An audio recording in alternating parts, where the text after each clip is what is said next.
Dans le cadre d'un projet, après avoir validé l'association des structures en câblage rapide, arrive la phase de saisie de schéma et de routage. KiCad, logiciel gratuit de CAO électronique, est bien placé pour ce type de travail. Cependant, les bibliothèques fournies par défaut ne sont pas exhaustives, elles ne le sont d'ailleurs pour aucun logiciel. Il faut donc être à même de créer les symboles qui manquent pour ces schémas, ou plus simplement, être capable de les trouver sur Internet et si nécessaire de les adapter à notre projet. Prenons le cas d'un projet utilisant un PIC 18F 45K50. Une carte de développement, Curiosity HPC, nous a permis de faire des essais en lui associant des composants discrets, capteurs de température, relais, etc.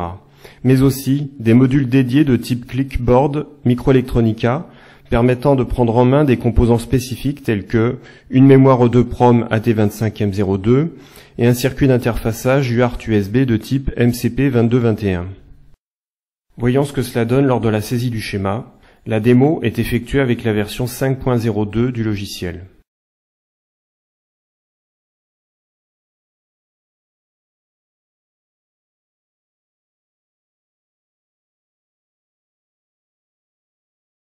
Commençons par la mémoire EEPROM AT25M02. On voit que la librairie dispose d'un circuit générique.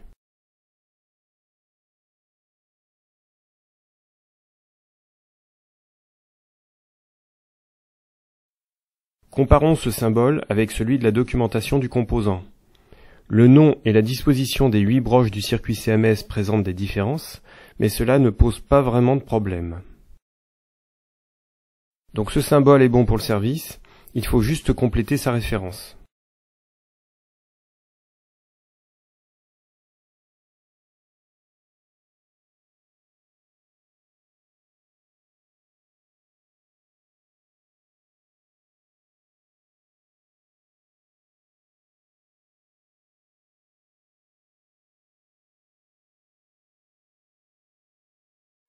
Passons au convertisseur I2C ou UART vers USB, le MCP2221. La référence du circuit ne se trouve pas dans les librairies, et les références approchantes ne correspondent pas au circuit non plus. Faisons une recherche par mots-clés sur Internet.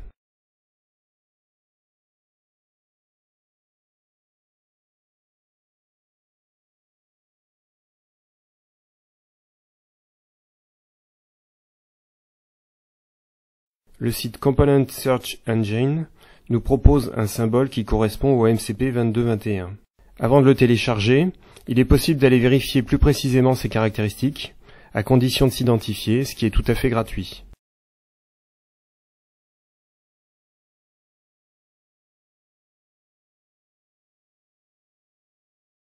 Puis de télécharger le symbole.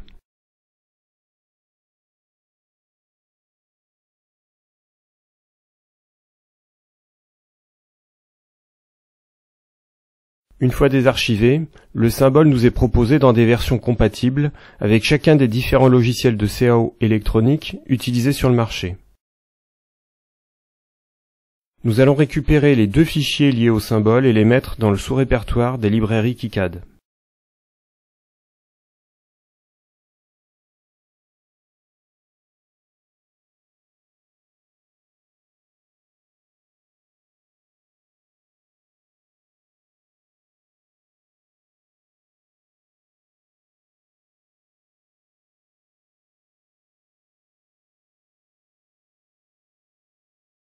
Puis, dans les préférences du logiciel, de saisie de schéma, nous allons ajouter cette librairie.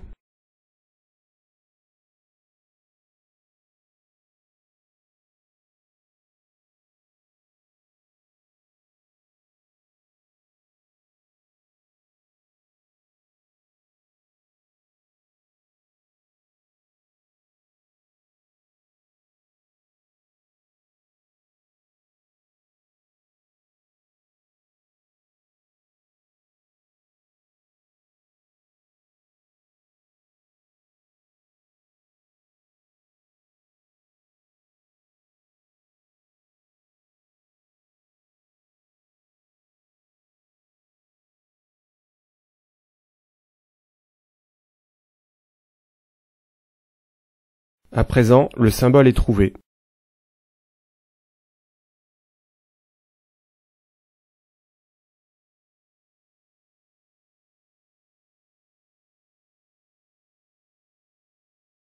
Nous pouvons vérifier qu'il est conforme à celui du fabricant. La disposition et le nom des broches sont rigoureusement les mêmes. Nous allons pouvoir utiliser ce symbole tel quel.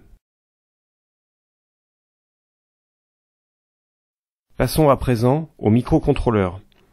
Nous le trouvons dans les librairies, mais en version QFP. Les essais ont été effectués avec un modèle 40 broches DIP, et la première version du PCB sera routée avec ce même circuit. Voyons tout de même si le symbole peut être adapté. Les deux circuits ont 4 broches de différence. On pourrait envisager de le modifier en supprimant les broches supplémentaires. Mais à y regarder de plus près, on constate que la numérotation des entrées-sorties est totalement différente. Il faudrait faire très attention à ne pas commettre d'erreur lors de la modification de ces dizaines de broches. La moindre inversion de broche, par exemple, pourrait avoir des conséquences sur le routage et n'être constatée qu'après fabrication. D'autre part, le symbole est très volumineux, car il fait apparaître le nom de toutes les fonctionnalités potentielles de chaque broche, ce qui alourdit la lecture du schéma. Nous allons voir si un symbole mieux adapté n'existerait pas déjà.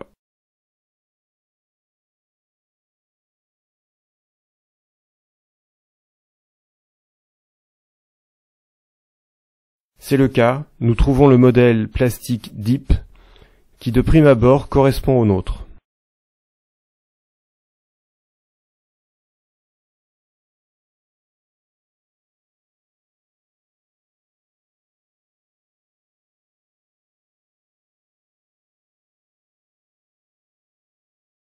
La procédure de récupération, de désarchivage et de stockage des fichiers est exactement la même que précédemment.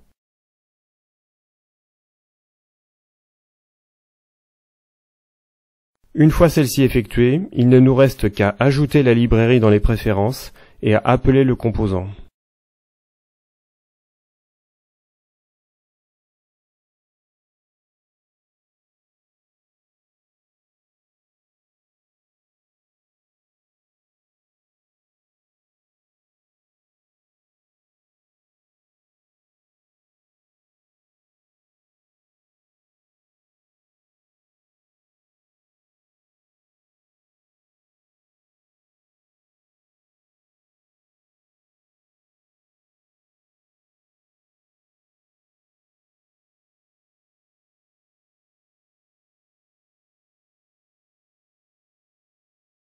À quelques très légères différences près, celui-ci est identique au modèle du fabricant.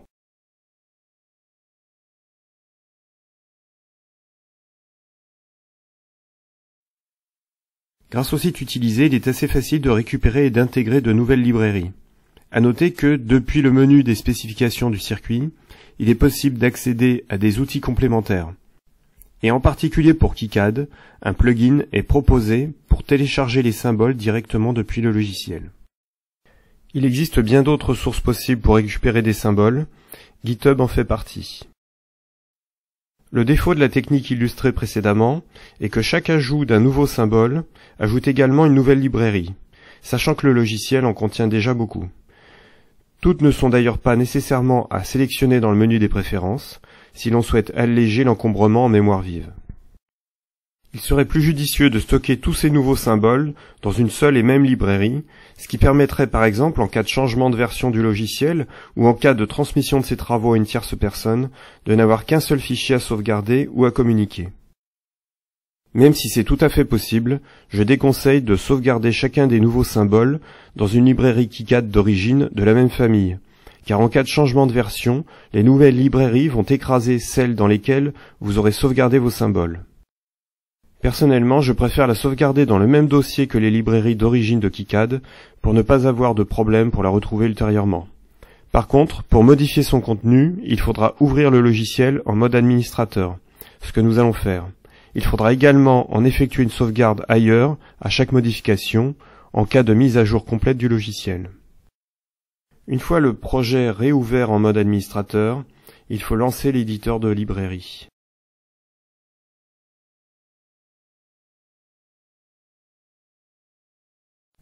Puis, créer une nouvelle librairie avec un nom facilement identifiable et localisable.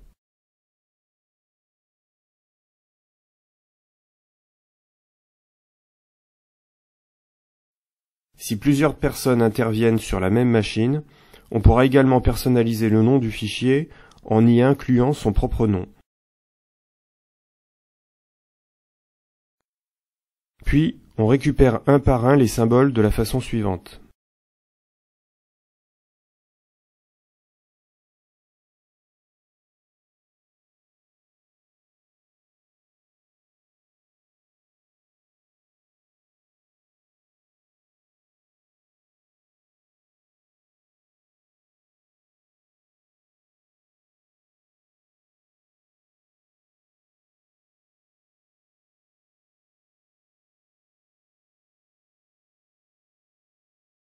Ensuite, on peut supprimer les fichiers d'origine et fermer l'application, ou vice-versa.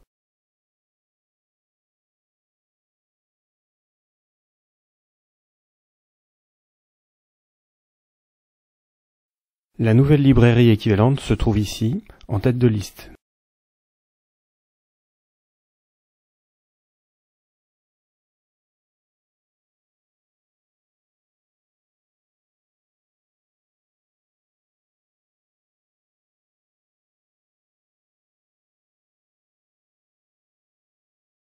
Puis, dans les préférences, supprimez les librairies devenues inutiles. La nouvelle y a été rajoutée automatiquement à sa création.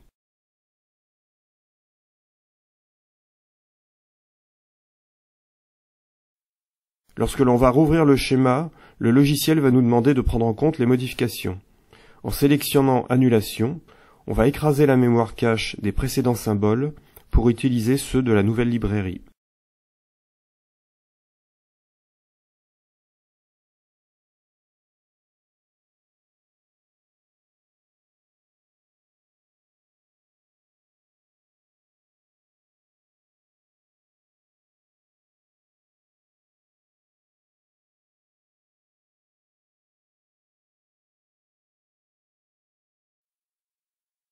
Il reste encore une chose à voir.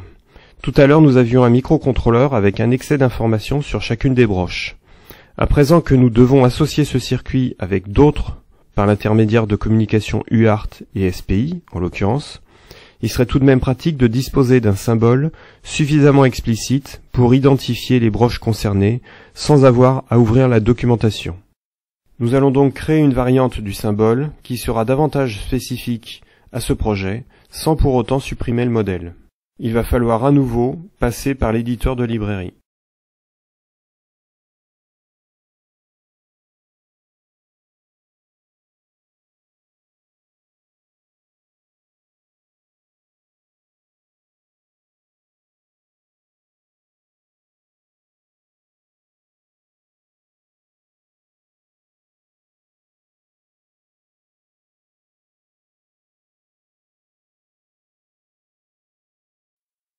C'est l'occasion de voir comment rentrer un nom complémenté sur une broche ou un label par l'utilisation de l'accentuation tilde.